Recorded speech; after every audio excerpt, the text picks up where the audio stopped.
얘랑 사무엘상 1장 읽어줄게. 에브라임 지파에 속한 숲의 자손 엘가나라는 사람이 에브라임의 산간지방에 있는 라마다임에 살고 있었다. 그의 아버지는 여로함이고 할아버지는 엘리후이고 그 윗대는 도후이고 그 윗대는 숲이다. 엘가나에게는 두 아내가 있었는데 한 아내의 이름은 한나요, 또 한 아내의 이름은 브닌나였다.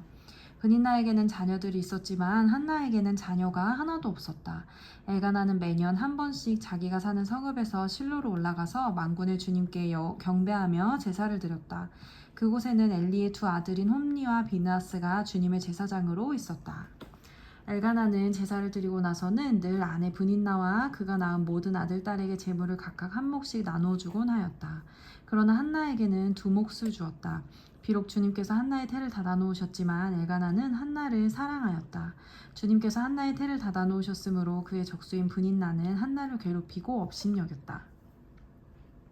이런 일이 매년 거듭되었다. 한나가 주님의 집으로 올라갈 때마다 브닌나가 한나의 마음을 늘 그렇게 괴롭혔으므로 한나는 울기만 하고 아무것도 먹지 않았다.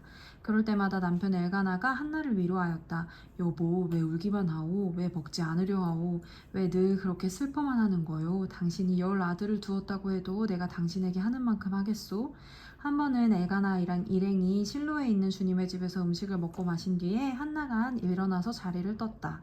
그때 제사장 엘리는 주님의 성전 문설주 곁에 있는 의자에 앉아 있었다. 한나는 괴로운 마음으로 주님께 나아가 흐느껴 울면서 기도하였다. 한나는 서원하며 아뢰었다. 만군의 주님, 주님께서 주님의 종의 이 비천한 모습을 참으로 불쌍히 보시고 저를 기억하셔서 주님의 종을 잊지 않으시고 이 종에게 아들을 하나 허락하여 주시면 저는 그 아이의 한평생을 주님께 바치고 삭도를 그의 머리에 대지 않도록 하겠습니다. 한나가 주님 앞에서 계속 기도를 드리고 있는 동안에 엘리는 한나의 입술을 지켜보고 있었다. 한나가 마음속으로만 기도를 드리고 있었으므로 입술만 움직이고 소리는 내지 않았다. 그러므로 엘리는 한나가 술에 취한 줄로 생각하고 그를 꾸짖었다. 언제까지 술에 취해 있을 것이오? 포도주를 끊으시오. 한나가 대답하였다. 제사장님, 저는 술에 취한 것이 아닙니다. 포도주나 독한 술을 마신 것이 아닙니다. 다만 슬픈 마음을 가눌 길이 없어서 저의 마음을 주님 앞에 쏟아놓았을 뿐입니다. 이 종을 나쁜 여자로 여기지 마시기 바랍니다. 너무나도 원통하고 괴로워서 이처럼 기도를 드리고 있습니다. 그러자 엘리가 말하였다. 그렇다면 평안한 마음으로 돌아가시오. 이스라엘의 하나님이 그대가 간구한 것을 이루어 주실 것이오. 한나가 대답하였다. 제사장님, 이 종을 좋게 보아주시길 바랍니다. 한나는 그 길로 가서 음식을 먹었다. 그리고 다시는 얼굴에 슬픈 기색을 띠지 않았다. 다음날 아침 그들은 일찍 일어나 주님께 경배를 드리고 나서 라마에 있는 집으로 돌아왔다. 엘가나가 아내 한나와 동침하니 주님께서 한나를 기억하여 주셨다. 한나가 임신을 하고 다리 쳐서 아들을 낳았다. 한나는 축하해 주는 거야? 한나는 주님께 구하여 얻은 아들이라고 하여 그 이름을 사무엘이라고 지었다. 남편 엘가나가 자기의 온 가족을 데리고 주님께 매년 제사와 서원 제사를 드리러 올라갈 때가 되었을 때 한나는 함께 올라가지 않고 자기 남편에게 이렇게 말하였다.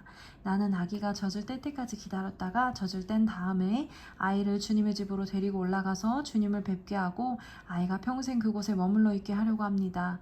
나는 그 아이를 평생 나실 사람으로 바치겠습니다. 남편 엘가나가 그에게 대답하였다. 당신 생각이 그것이 좋으면 그렇게 하시오. 그 아이가 젖을 뗄 때까지 집에 있으시오. 주님께서 당신의 말대로 이루어 주시기를 바라오.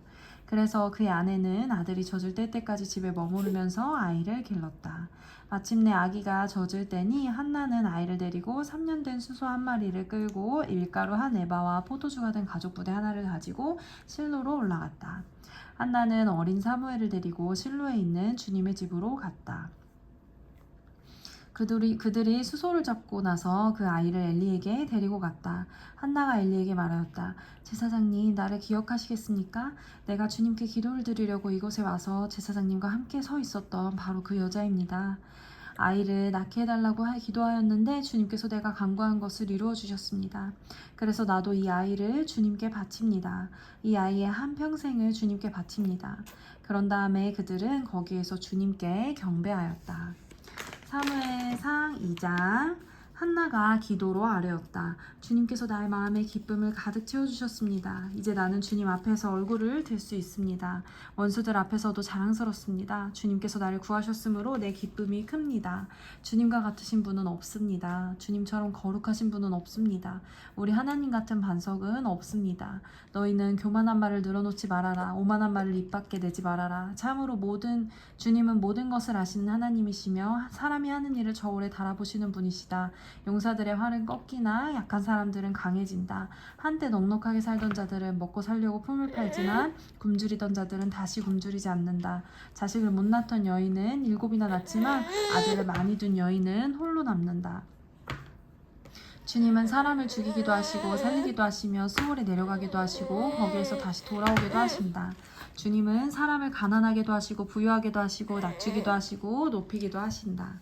가난한 사람을 티끌에서 일으키시며 궁핍한 사람을 거름더미에서 들어 올리셔서 귀한 이들과 한자리에 앉게 하시며 영광스러운 자리를 차지하게 하신다. 이 세상을 떠받치고 있는 기초는 모두 주님의 것이다. 그분이 땅덩어리를 기초 위에 올려놓으셨다. 주님께서는 성도들의 발걸음을 지켜주시며 악인들을 어둠 속에서 멸망시키신다. 사람이 힘으로 이길 수가 없다. 주님께 맞서는 자들은 산산이 깨어질 것이다. 하늘에서 벼락으로 그들을 치실 것이다. 주님께서 땅끝까지 심판하시고 세우신 왕에게 힘을 주시며 기름 부어 세우신 왕에게 승리를 안겨주실 것이다. 엘가나라는 라마에 있는 자기 집으로 돌아갔으나 사무엘은 제사장 엘리 곁에 있으면서 주님을 섬기는 사람이 되었다.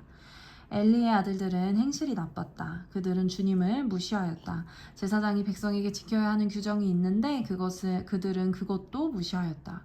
누군가가 제사를 드리고 그 고기를 삶고 있으면 그 제사장의 종이 살이 3개 달린 갈고리를 들고 와서 냄비나 소티나 큰 소티나 가마솥에 갈고리를 찔러 넣어서 갈고리에 걸려 나오는 것은 무엇이든지 제사장의 몫으로 가져갔다. 실로에 와서 주님께 제물을 바치는 이스라엘 사람들이 모두 이런 일을 당하였다. 그뿐 아니라 사람들이 아직 기름을 떼내어 태우지도 않았는데 제사장의 종이 와서 제물을 바치는 사람에게 제사장님께 구워드릴 살코기를 내놓으시오. 그분이 원하는 것은 삶은 고기가 아니라 날고기요 하고 말하곤 하였다. 제물을 바치는 사람이 그 종에게 먼저 기름을 태우도록 되어 있으니 그렇게 하고 난 다음에 원하는 것을 가져가시오 하고 말하면 그는 아니요 당장 내놓으시오. 그렇지 않으면 강제로라도 가져가겠소 하고 대답하였다. 엘리의 아들들은 주님께서 보시는 앞에서 이렇듯 심하게 큰 죄를 저질렀다. 그들은 주님께 바치는 제물을 이처럼 함부로 대하였다. 한편 어린 사무엘은 모시 에봇을 입고 주님을 섬겼다. 사무엘의 어머니는 해마다 남편과 함께 매년 제사를 드리러 성소로 올라가곤 하였다. 그때마다 그는 아들에게 작은 겉옷을 만들어서 가져다 주었다.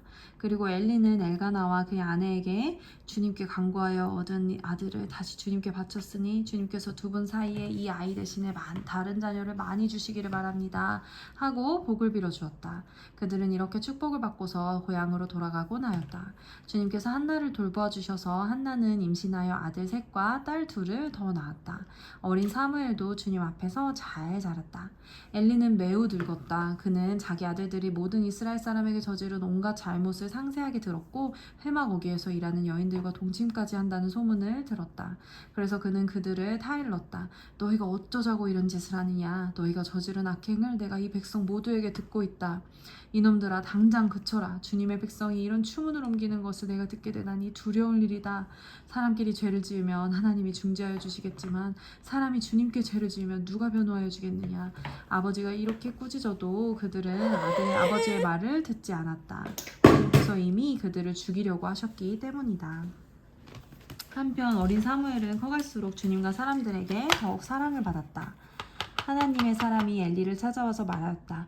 나 주가 말한다. 내 조상의 집이 이집트에서 바로의 집에서 속하였을 때에 내가 그들에게 나를 분명하게 나타내주지 않았느냐? 그때 내가 이스라엘의 모든 지파 가운데서 네 조상 아론을 선택해서 나의 제사장으로 삼아 나의 제단에 올라와 분향을 하게 하며 에봇을 입고 내 앞으로 나와 내 뜻을 잇도록 하지 않았느냐? 또 나는 이스라엘 자손이 드리는 불살라 바치는 제물을 모두 너희의 몫으로 차지할 권리를 네 조상의 집안에 주지 않았느냐?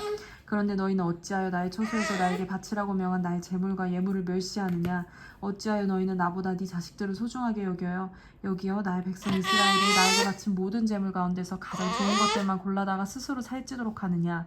그러므로 나 주 이스라엘의 하나님이 말한다. 지난날 나는 너희 집과 너희 조상의 집이 제사장 가문을 이루어 언제까지나 나를 섬길 것이라고 분명하게 약속하였지만 이제는 더 이상 그렇게 하지 않겠다. 이제는 내가 나를 존중하는 사람들만 존중하고 나를 경멸하는 자들은 수치를 당하게 할 것이다. 나 주의 말이다. 내가 네 자손과 네 족속의 자손의 대를 끊어서 너희 집안에 오래 살아 나이를 많이 먹는 노인이 없게 할 날이 올 것이다.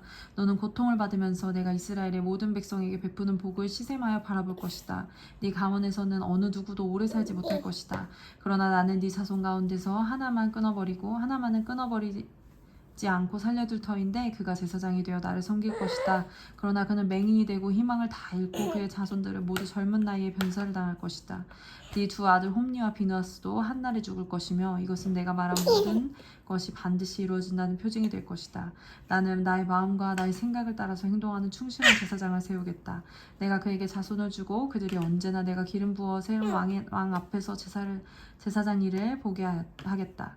그때 너희 집에서 살아남은 자들은 돈 몇 푼과 빵 한 덩이를 얻어먹으려고 그에게 엎드려서 제사장 자리나 하나 맡겨주셔서 밥이나 굶지 않게 살게 하여 주십시오 하고 간청할 것이다. 아멘. 끝. 아멘.